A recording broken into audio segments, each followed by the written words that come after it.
কোরবানি সবসময় ভাগে না দিয়ে একা দিতে পারলে উত্তম, ভাগে না দিয়ে একাকে দিতে পারলে ভালো। গরুতে আপনি ভাগে কোরবানি দিলেন, সেটার চাইতে ছাগলে আপনি একাকি কোরবানি দিতে পারলে বেশি ভালো। কারণ সাধারণত এক ভাগ গরুতে কোরবানিতে যে টাকা যায়, সাধারণত জেনারেলি একটা ছাগলে অলমোস্ট সে পরিমাণ বা তার চেয়ে কোনো কোনো ক্ষেত্রে 1-2 হাজার আরও বেশি যায়। তাহলে আপনার অর্থ খরচ তো অলমোস্ট সমান বা বেশি হচ্ছে। এদিকে একাধিক ব্যক্তি একই পশুতে কোরবানি দিলে সেখানে ঠিকমতো বন্টন হলো কিনা, কারোর মনে কোনো দুঃখ থাকলো কিনা, কোনো কম বেশ হলো কিনা, নানাবিধ বিষয় থাকে। আপনি একাকি কোরবানি দিলে, ভাগে কোরবানি না দিলে এই সমস্ত ঝামেলার ঊর্ধ্বে আপনি উঠে গেলেন। তবে এটা ঠিক যে একাধিক ব্যক্তি যদি একটা পশুতে কোরবানি দেয় এবং কারোর নিয়তের ভিতরে ভেজাল থাকে, এর জন্য সবার নিয়ত নষ্ট হয়ে যাবে, কারোর কোরবানি হবে না, এটা সেরকম না। কারণ একজনের পাপের বোঝা আরেকজনের উপরে আসবে না। তারপরও সতর্কতামূলক উপায় হলো নিজের হালাল টাকা দিয়ে নিজের মতো করে কোরবানি দিতে পারা। শরীকে কোরবানি দিলে সেটা সম্পূর্ণ জায়েজ। একটা গরু, একটা ওঁট, এই দুই ধরনের পশুতে আপনার সর্বোচ্চ 7টি ভাগ হতে পারে। আর এর বাইরে কোনো ভগ্নাংশ চলবে না, অর্থাৎ এক ভাগ দুজন মিলে নেওয়া চলবে না।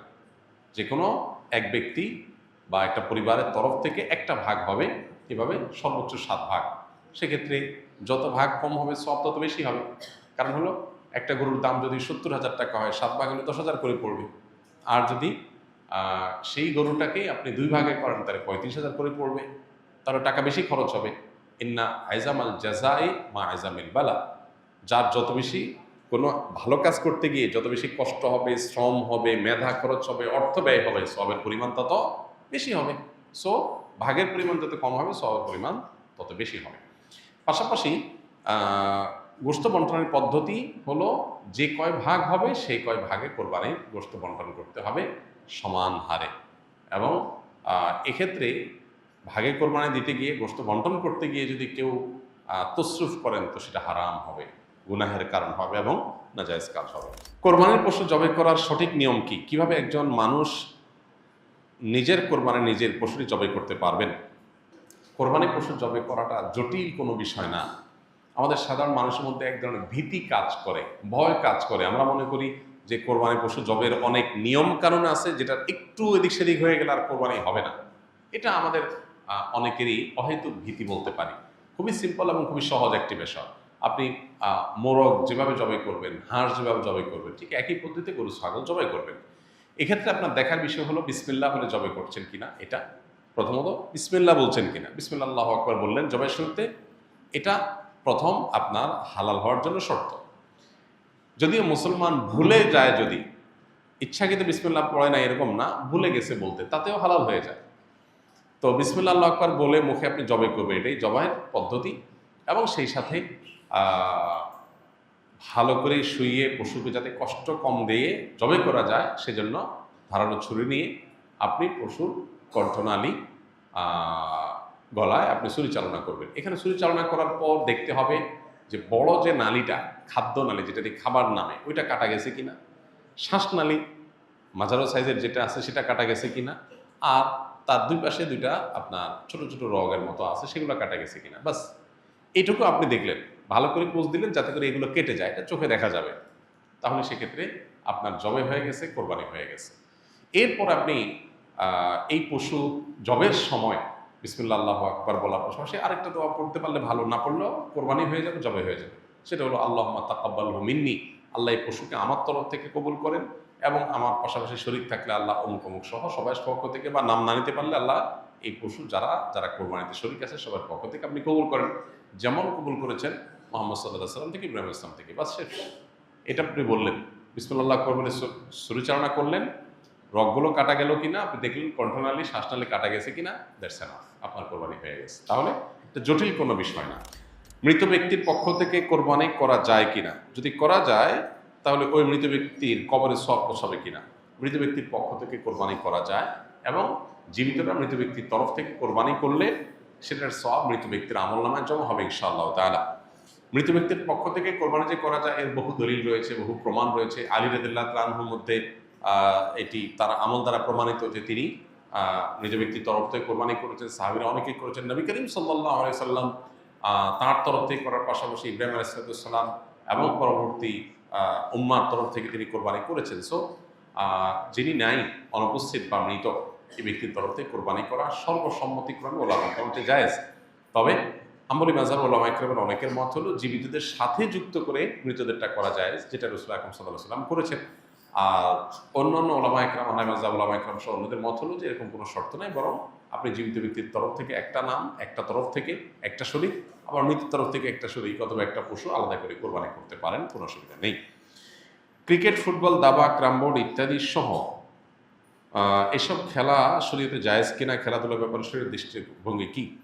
দেখুন, যে সমস্ত খেলাধুলার মধ্যে শারীরিক কসরত আছে, শারীরিক ব্যায়াম আছে, সেগুলো যদি কোনো শরিয়ার বিধান লঙ্ঘন করা ছাড়া খেলা যায়, সেগুলোকে শরিয়ার দৃষ্টিকোণ থেকে জায়েজ বলেছেন ওলামায়ে কেরাম।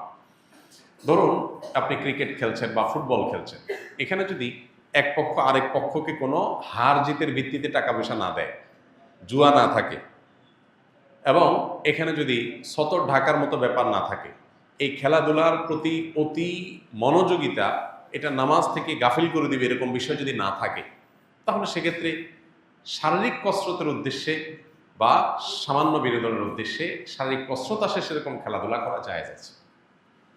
সেটা ব্যাডমিন্টন হতে পারে, ক্রিকেট হতে পারে, ফুটবল হতে পারে। ফুটবল খেলতে গিয়ে আপনি হাফ প্যান্ট পরছেন, সতরম মুক্ত করছেন, তখন এটা নাজায়েজ হয়ে যাবে। আপনি খেলাধুলাতে এত বেশি জমে উঠছেন যে আপনি নিয়মিত জামাতে নামাজ পড়েন, কিন্তু খেলাধুলা মস্তে গিয়ে আপনি নামাজ জামাত পড়তে পারতেছেন না, তাহলে সেই এত বেশি মোহ তৈরি করে ফেলে এটা জায়েজ হবে না। নামই যার খেলা, নামই হলো খেলাধুলা, খেলাধুলা। এই খেলাধুলা যার নাম, সেটা এখন আর খেলাধুলা নাই, সেটা সিরিয়াস ইস্যু হয়ে গেছে। এটা এখন অনেকের জীবন জীবিকার ব্যাপার, এটা অনেক আয় ইনকামের ব্যাপার, এটা মানুষকে ভুলায় রাখার একটা মন্ত্র, একটা মাধ্যম। এটার পেছনে হাজারটা বিষয় জড়িয়ে আছে। এজন্য ওই লেভেলের খেলাধুলা সেগুলো ভিন্ন। বাট আপনি নিজস্ব উদ্যোগে নিজেরা খেলাধুলা করলেন যেটাতে শারীরিক কসরত আছে। যেই খেলায় শারীরিক কসরত নাই, যেমন দাবা খেলা, লুডো খেলা, তারপরে ক্যারাম বোর্ড খেলা, তারপরে আপনার ওই যে কি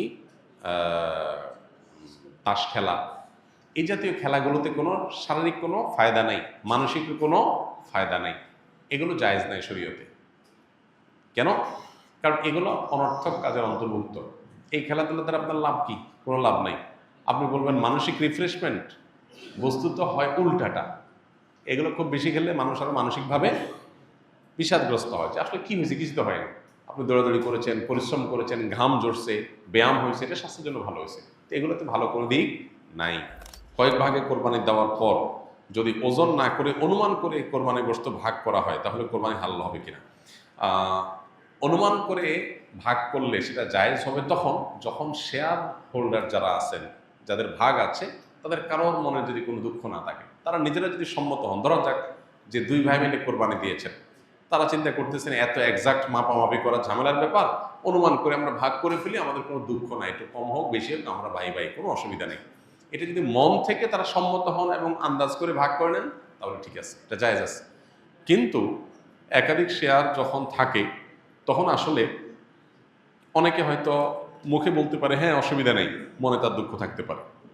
এই জন্য সেফ এবং নিরাপদ হলো যথাযথভাবে সেটা পাল্লায় ওজন করে হোক আর কোনো গামলায় মেপে হোক, সমান সমান করে দেওয়া, এটা হলো সবচাইতে সেফ। যদি শেয়ার যারা আছেন তাদের কারণে দুঃখ নাই, এটা নিশ্চিত, তাহলে সেক্ষেত্রে আন্দাজ করে করলে অসুবিধা নেই।